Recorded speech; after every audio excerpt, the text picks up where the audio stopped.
திண்டுக்கல் ஆத்தூர் தொகுதியில் சுயேட்சை வேட்பாளர் ப. மணிவேல் அவர்கள் புதிதாக மக்கள் சேவையில் களம் இறங்கியுள்ளார். தனக்கு வழங்கிய ட்ரக் சின்னத்தில் வாக்களிக்க வாக்குகள் சேகரிக்கப்பட்டார்.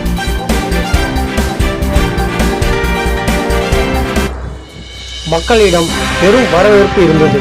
திண்டுக்கல் ஆத்தூர் தொகுதியில் உள்ள அனைத்து கிராமங்களிலும் வீடு வீடாக சென்று வாக்குகள் சேகரிக்கப்பட்டார். 2026 சட்டமன்ற தேர்தலில் உங்களின் உங்களில் ஒருவராக ஒரு எளியவனுக்கு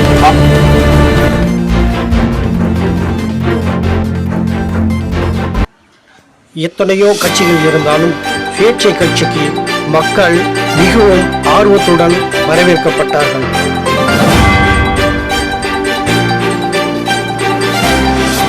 திமுக அரசியல் ஆட்சியின் போது கிராமப்புறங்களில் பொதுமக்கள் போதுமான குடிநீர் வசதி கூட இல்லாமல் மக்கள் பெரும் அவதியில் உள்ளார்கள். காசுதான் கட்டுறா இல்ல வர்றதுக்கு வழி இல்லையா?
நானும் இதே ஆத்தூர் தொகுதியை சேர்ந்தவர்தான். ஒரு எந்த கட்சியும் சாராமல் சுயேட்சை வேட்பாளராக எனக்கு அளிக்கப்பட்ட வாக்குகள் நீங்கள் சுதந்திரத்திற்கான வாக்குகளாகும்.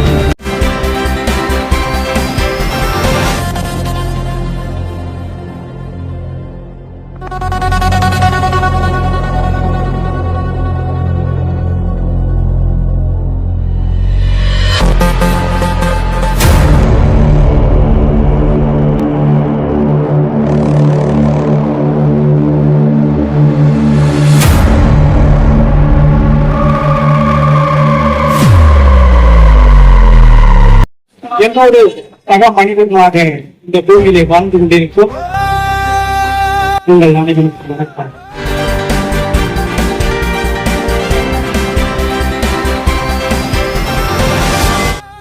இரண்டாயிரத்தி 26 சட்டமன்ற தேர்தலை எதிர்நோக்கி பார்த்துக் கொண்டிருக்கின்றன. இன்றுதான் ஒரு முக்கியமான முடிவுகளை எடுக்க வேண்டிய இந்தியா சுதந்திரத்திற்கு பிறகு 1952 முதல் சட்டமன்ற தேர்தல் ஏற்படுத்தப்பட்டது. எதிரியை பந்தாடும் வீரம் அந்த முதல் சட்டமன்ற தேர்தல் ஆரம்பிக்கப்பட்ட அந்த நாள் முதல் இன்று 2024 நாள் வரை இது போன்ற நிலைமைகளை மாற்றி அமைக்க உங்களுடைய மக்கள் தலைவனாய் மக்கள் வாக்குகளை ஒரு மண்ணையும் மக்களையும் நேசித்து நாட்டை வளர்ச்சி பாதையில் கொண்டு செல்லக்கூடிய ஒருவருக்கு உங்களுடைய வாக்குகளை செலுத்தும் போது இந்த ஜனநாயக நாட்டில் மக்களாட்சி நிலவும்.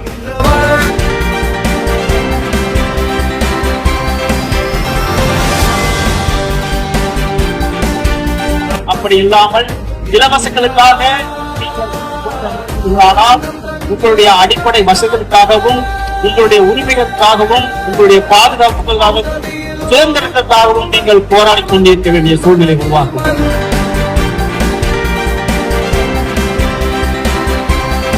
சுதந்திரத்திற்கு முன்பே வெள்ளைக்காரர்களிடம் இந்த நிலையில் ஒரு அரசியல் கட்சிகளுக்கோ ஒரு அரசியல்வாதிகளுக்கோ நாம் அடைக்கப்பட்டு கிடைக்கின்றோம். எதிரியை பந்தாடும் வீரமுண்டு மக்களாட்சி வாக்குப்படி நமக்கு வாக்குகளை கொடுத்திருக்கிறார்கள். இந்த வாக்கு என்பது சாதாரணமானது அல்ல. இந்த வாக்கு என்பது நம்முடைய உயிர்க்கும் வானத்துக்கும் விட உயர்வானது. அப்படிப்பட்ட இந்த வாக்கை அது இலவசங்களுக்காக, சாதாரணமாக சேவைகளுக்காகவும் வேஸ்டுகளுக்காகவும் அண்டா குண்டாங்களுக்காகவும் ஊதியங்களுக்காகவும் நாம் வாக்களித்துக் கொண்டிருக்கிறோம். அவர்கள் கொள்கையை கொஞ்சம் ஆராய்ந்து பார்த்தால், எனது பாட்டன் இந்த கட்சியிலே இருந்தார், எனது அப்பன் இந்த கட்சியிலே இருந்தார், நானும் இந்த கட்சியிலே இருப்பேன், எனது பிள்ளை இந்த கட்சியில் தான் இருப்பார். இந்த கட்சியால் தனக்கும் தனது சமூகத்திற்கும் தன்னோடு வாழ்ந்த மக்களுக்கும் எந்த ஒரு நன்மையும் நடைபெறாமல், அப்படி இருக்கும் பொழுது நாம் எந்த கொள்கையின் அடிப்படையில் ஒரு கட்சியில் நாம் அங்க வேண்டும்? அது ஒரு ஒத்தடிமை போல் உள்ளது. இந்த அடிமைத்தனத்திலிருந்து நாம் வெளியே வர வேண்டும்.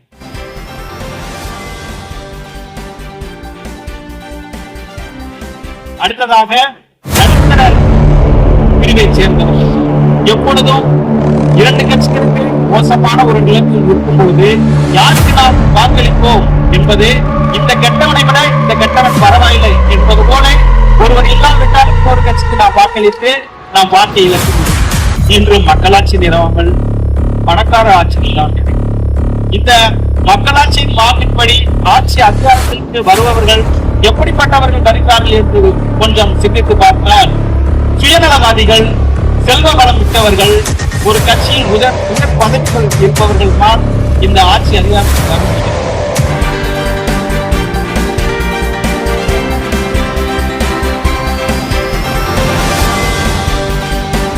மக்கள் மீண்டும் ஒரு ஆட்சியை அவர்கள் கொடுத்த பிறகு பணம், பேர், செல்வம் என அனைத்தையும் பெற்றுக்கொண்டு தனக்கான ஒரு மக்களாட்சியை ஏற்படுத்திக் கொண்டிருக்கிறார்கள். அது தனக்கான மக்களாட்சி என்பது தனக்கும் தன் குடும்பத்திற்கும் இனி வரவிருக்கும் 7 தலைமுறைக்கு சொத்து சேர்ப்பதாகும். ஆகவே இது போன்ற ஒரு நிலையிலிருந்து நாம் விடுகிறது. இன்று அரசியல் விஞ்ஞான வளர்ந்திருந்த காலத்தில், தொழில்நுட்பம் வளர்ந்திருந்த காலகட்டங்களில் நாம் கொஞ்சம் வித்தியாசமாக யோசிக்கிறோம். எப்பொழுதுமே ஒரு புரட்சி செய்யும் பொழுது அதற்கான விளைவுகள் அதிபயங்கரமாக. அதுவே மக்களாகிய நீங்கள் ஒரு புரட்சி செய்ய வேண்டும். ஒரு சாதாரண உங்களுடைய வாக்கை செலுத்த வேண்டும். 72 ஆண்டுகளாக 24 ஆண்டுகளாக இதுவரை மாறி மாறி எத்தனையோ கட்சிகளுக்கு நாம் வாக்களிக்கிறோம். அந்த வாக்களிக்கும் அடிப்படை வசதிகளுக்காக ஏற்றுக்கொள்ள ஒரு நிலை இருக்கிறது என்பது உங்கள் அனைவராலும் ஏற்றுக்கொள்ளப்படும். அதனால் இந்த 2026 சட்டமன்ற தேர்தலில் நீங்கள் அனைவரும் நாங்கள் இந்த குடும்பத்தை நம்பி மட்டுமே எந்த கட்சியும் சாராமல் ஒரு சுயேட்சை வேட்பாளராக இந்த தொகுதியில் ஆக்கு தொகுதியில் போட்டியிடுகின்றோம். எங்களுக்கு சின்னத்திலே வாக்களித்து வெற்றி பெற செய்யுங்கள். உங்களுக்கான உண்மையான சுதந்திரம் கிடைக்கும். எங்களுடைய வாக்களித்து வெற்றி பெற செய்யும் பொழுது மக்களுக்கான அடிப்படை உரிமைகள், அடிப்படை வசதிகள், இதற்காக எப்பொழுது நீங்கள் போராட வேண்டிய அவசியமே இல்லை. ஏற்கனவே மக்கள் கல்விக்காகவும் மருத்துவத்திற்காகவும் அதிக பணங்களை செலவழித்துக் கொண்டு ஒரு வாழ்க்கையை நடத்துவதற்கே மிகப்பெரிய போராட்டம் நடத்தி கொண்டிருக்கின்றன. இந்த போராட்டங்கள் குடிநீர் வசதிக்காகவும், சாலை வசதிகளுக்காகவும், கழிப்பறைகள் வசதிகளுக்காகவும், நம்மளுடைய அடிப்படை தேவைகளுக்காகவும், உரிமைகளுக்காகவும் அனுபவம் போராடிக் கொண்டிருக்கின்றன. இதை நாம் அங்காங்கே கண்முன்னே கண்டு கொண்டுதான் இருக்கிறோம். அதனால் இது போன்ற இன்னங்களில் இருந்து நாம் விடுதலை பெறுகின்றோம். நாம் பணம் காசுக்கு ஆசைப்படாமல் நேர்மையான ஒரு தலைவனை நீங்கள் தேர்ந்தெடுக்கிறீர்கள். அப்படி நேர்மையாக நீங்கள் தேர்ந்தெடுத்துக் கொண்டுதான் உண்மையான மக்களாட்சி இல்லை. அந்த உண்மையான மக்களாட்சி வளரும் பொழுதுதான் மக்களுக்கு உண்மையான மதிப்பு கிடைக்கும். இங்கே நாட்டில் உள்ள அனைத்து துறைகளுமே மக்களுக்கு சேவை செய்யவே அவர்கள் நமக்கு.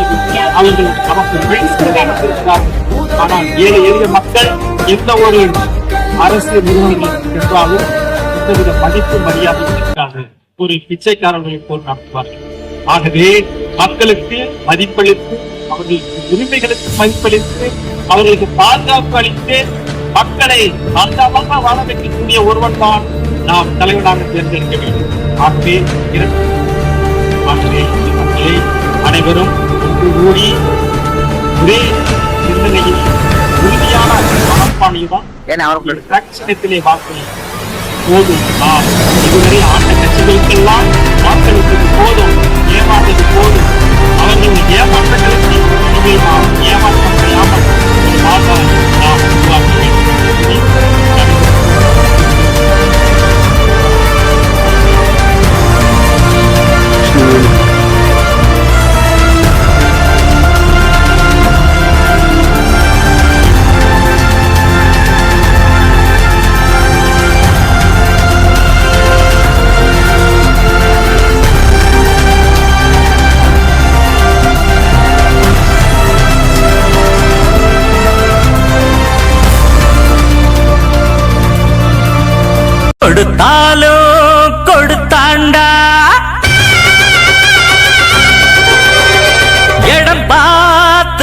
கொடுத்தாண்டா.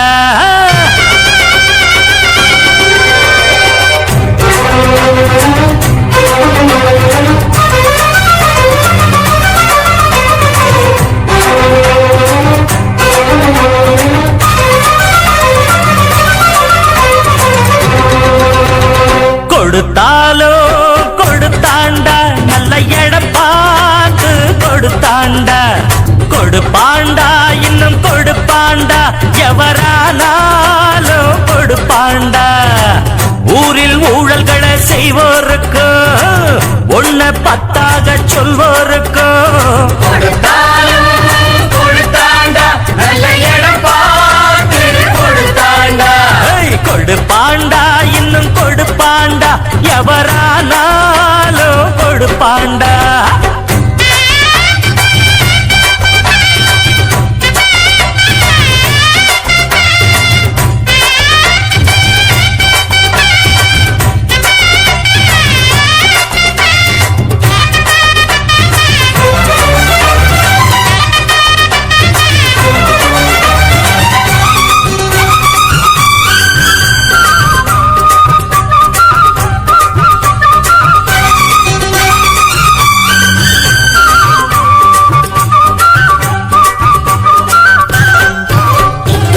தேசம் காக்க வந்த சட்டம் திட்டம், காசை விட்டெறிஞ்சா எட்ட நிக்கும். வேலி போட்டு வச்ச சீமான்களும் வேதம் ஓதுகிற சாத்தான்கள் தான். எங்கேயும் எப்போதும் லஞ்சம் இருக்கு, ஓய் வாங்காத கைகளும் தான் கொஞ்சம் இருக்கு. எல்லாருமே கல்லாட்டமா நின்னாக்க என்னாகும் நம் நாடு. வக்காலத்து வாங்கிடவே வந்தாரு அண்ணாச்சி அத பாடு. அடிக்காம சில மாடு அதுவா மெதுவா படியாது.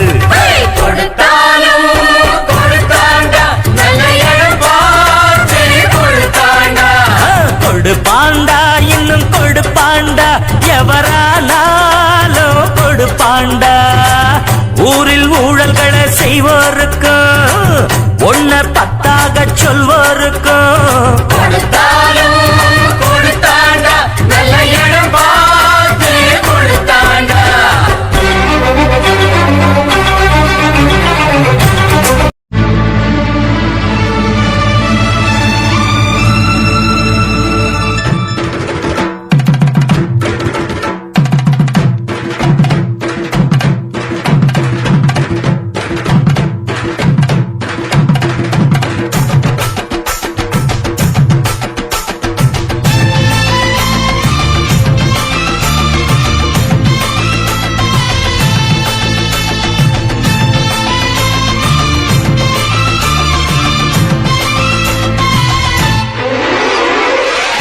ஊரு தோட்டத்துல ரோசாப்பு பூத்திருக்கு தமிழனுக்கு.